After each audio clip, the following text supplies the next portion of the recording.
Hey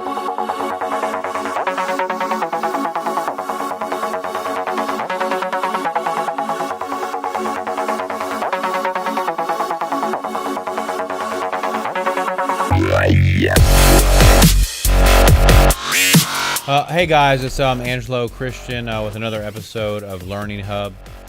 Today we're here to talk about, I just got done reading How Google Works, phenomenal book, a great read, and I want to share with you some of the invaluable lessons that I learned from the senior management, Eric Schmidt, Sergey Brin, Larry Page, just a phenomenal, very brilliant individuals, and that's some very, very good takeaways that I think that that you could definitely extract some parallels in the business that you have, and so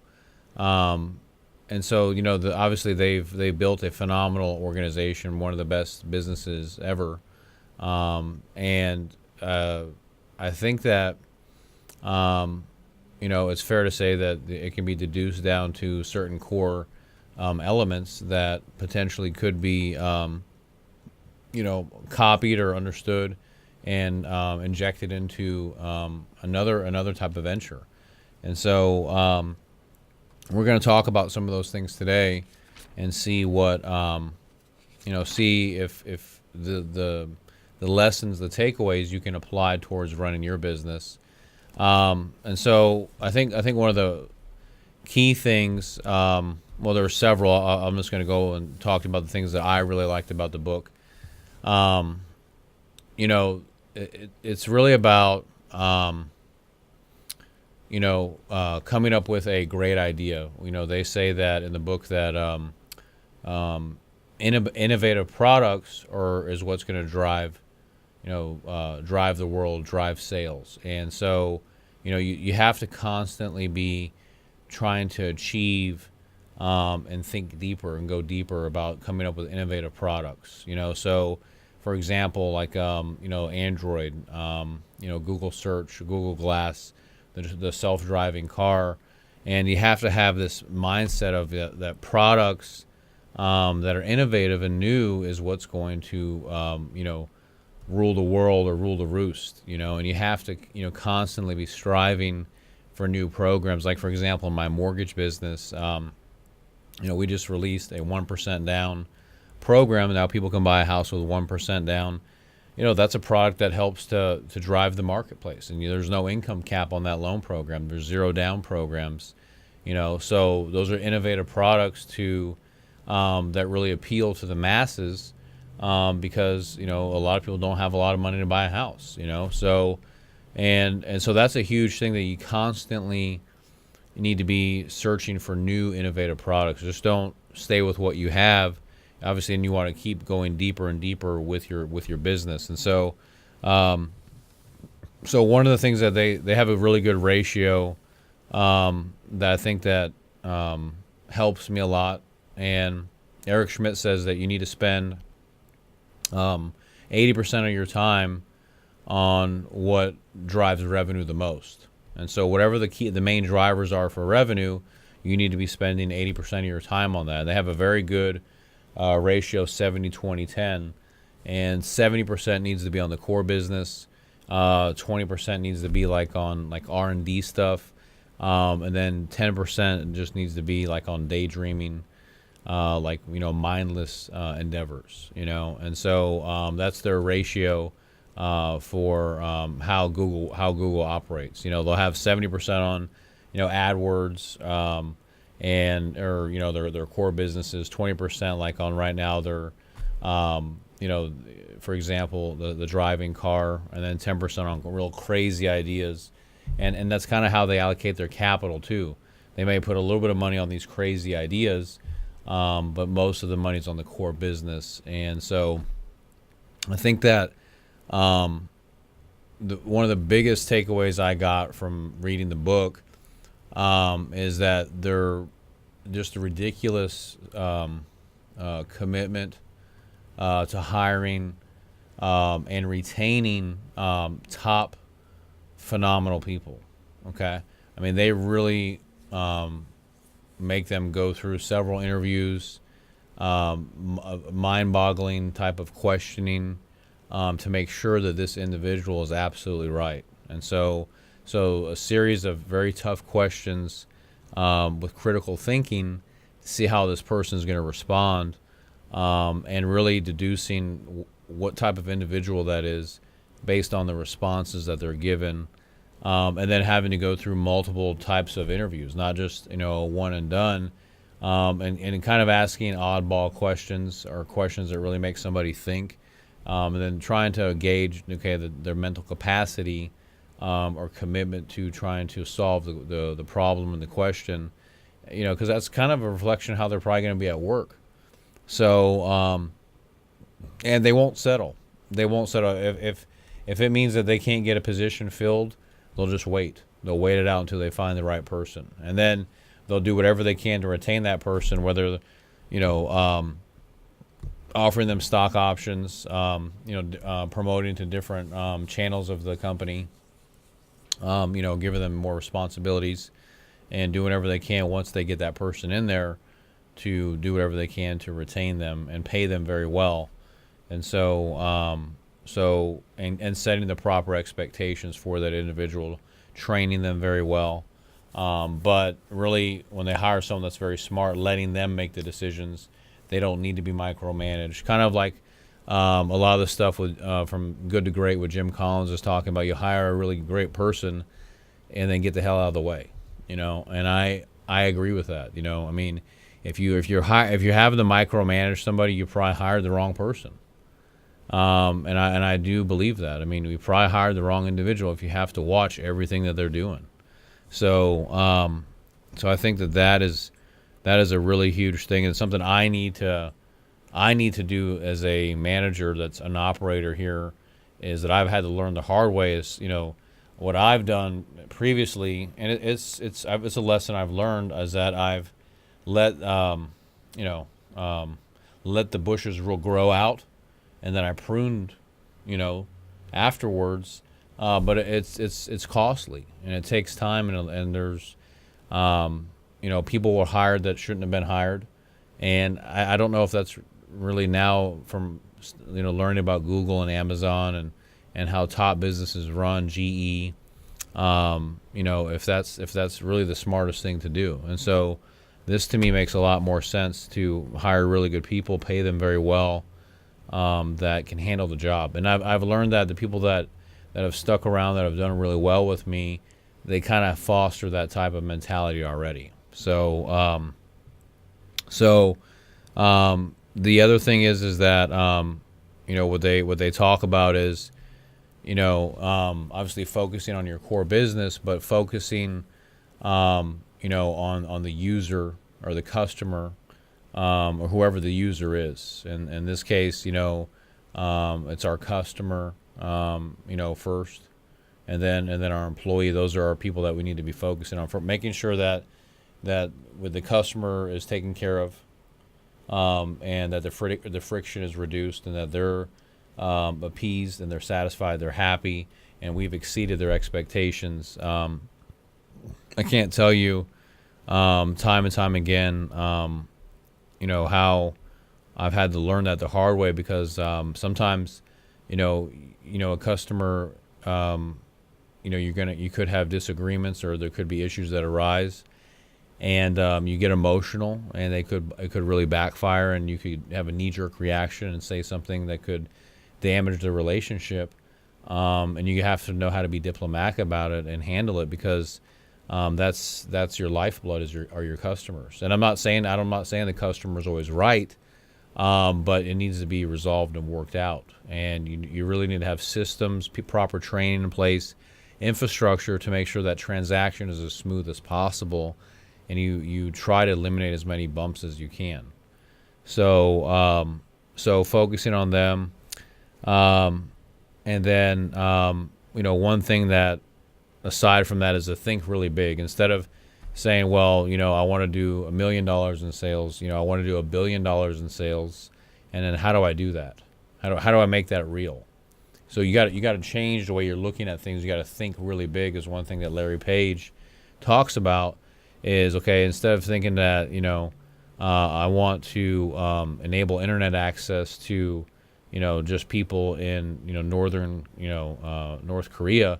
I want to do it all over the world where people can't get internet, and so they're developing a helium tank or a balloon where they can access the internet, and it kind of sit above their little area, their town, and they can grab the internet right there, and so and that's going to serve several 100 million people, and so it's thinking big about things instead of thinking so small. So thinking really big is something that we all need to do, and not get lost. In other words, in the trees. You have to see like the direction that you're going, and have a bigger, grander vision of your life. Don't get stuck just in the trees and the day-to-day minutia. Well, where are you going with your life? What's the destiny? What's the overall direction? And then having a really big, a really big dream or vision to go after, something that's going to juice you, something that's going to excite you. So, and the other thing is that I really liked about the book, that I think that really stood out was, that they brought up is that senior management, kind of what some of the stuff that there was a lot of correlation between this and Amazon, contemplating the downside.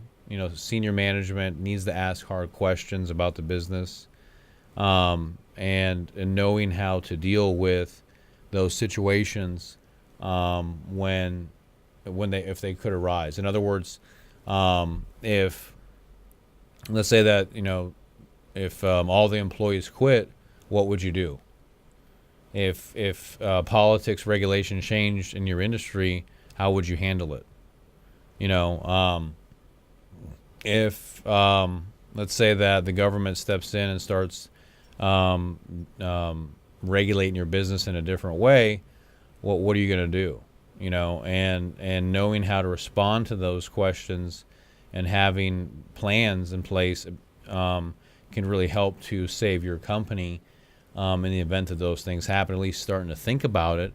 And so you can't live in a fairy tale of positivity, like, oh, everything's going to be okay, because it doesn't work like that. You really need to, like, for example, Bill Gates would always have, when he first started, at least a year's worth of reserves in his account in case anything happened to Microsoft. And now, I mean, he's got, maybe hundreds of years of reserves, who knows?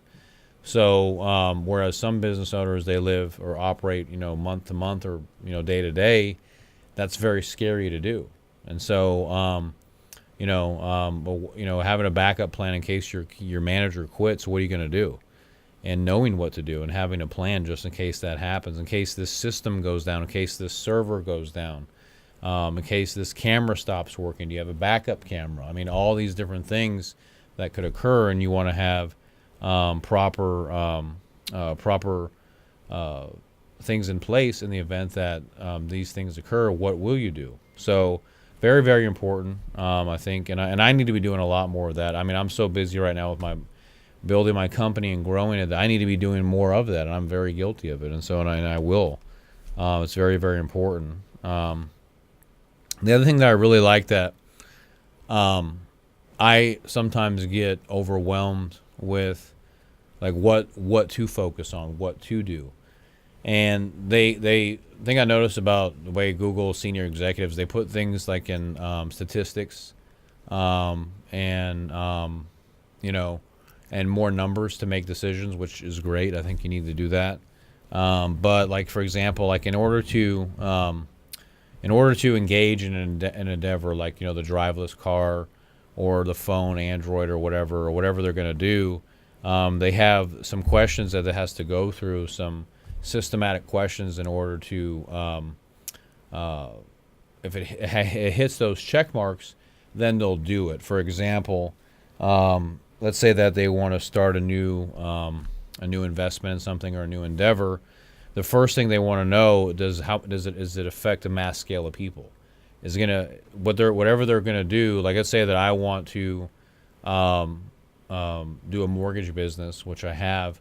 Can I let's say I want to do low-income housing mortgages for under $100,000 homes. Well, can that affect? Does that have a large effect on the populace?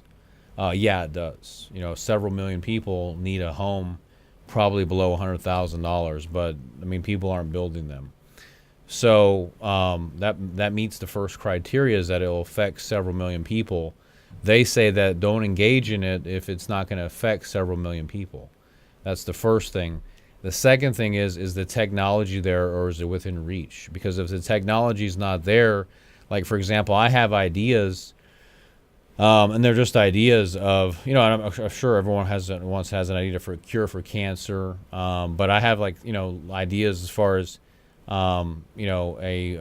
creating a human being in gene manipulation to where he can operate 24 hours a day. That's probably not within the next few years, or that we're probably going to see that,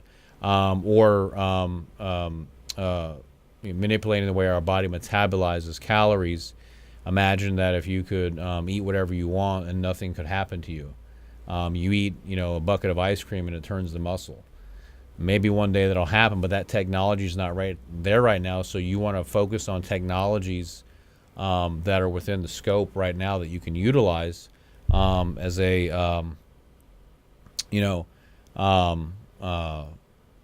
that can be that you can readily have access to help to enhance the vision or the idea. And then the other thing is that engaging in something that is kind of an existing type of industry. They're kind of saying that if it's a blue ocean, something that's never been delved into, it's probably because it's probably going to be really tough to do something there. In other words, if you're going to do a mortgage business or a real estate company or a restaurant or a hotel, and you can put a spin on it and do it much, much differently or innovative, like Sheldon Adelson always said, is do something, do it differently. And you have a better chance of winning market share with that versus, trying to, have a hotel in the ocean, under the ocean. That's going to be tough to probably pull that off. So trying to focus on something that, is a red ocean, an existing type business or industry, and then redoing it, I think you have a much better chance. So that's their criteria, which makes a lot of sense. So I just, it was a really good book. The other thing that they really hit on that I really liked a lot, and they really talked about with Android and open source technologies, and how the iOS system is on a closed source. And so basically their mantra or belief is that, you need to be very transparent and open with letting people have access to ideas, because from that flurry of brain energy and collaboration, great things will come from it.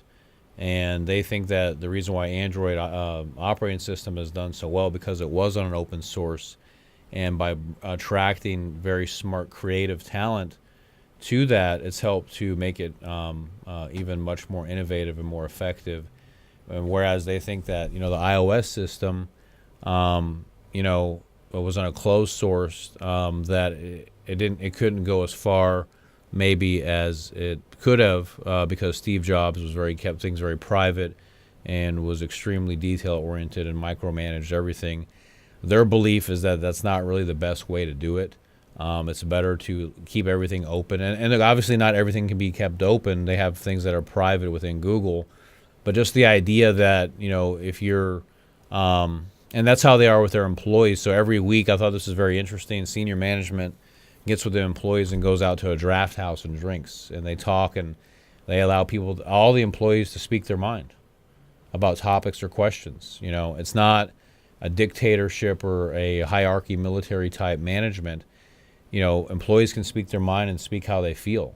Some senior executives share offices with, programmers or different people. And so I thought it was just very, very interesting, the way that they were operating. It wasn't, And I think that's a good thing to a degree, to have your team members give feedback and engage, and they need to feel like they can speak their mind and express their opinions, but not speak out of not speak out of class or out of school and be hostile or rude to senior management, but all working together and definitely feel comfortable to speak their mind. Because I've been in environments where I couldn't do that and felt very uncomfortable with the senior management. So I think that I agree with that completely. And to keep things open, because then when you have an open source platform like Android and maybe more smart creatives come in and they work on it and they make it better. And in 5 or 10 years now you have this super operating system because you left it open for everyone to work on. And so it's I think it's very smart. And that, overall, like I said, it's a phenomenal book. I encourage you guys to check it out. And I hope that, the information you got today is going to be beneficial for you, and that you can use it to apply lessons in your business or in your life and help you with your learning. So anyway, I'm going to wrap this up as another episode of Learning Hub. We'll be back next week reading some other great books. We'll come back and talk about those. So thank you so much, guys, and have a wonderful week. Bye-bye.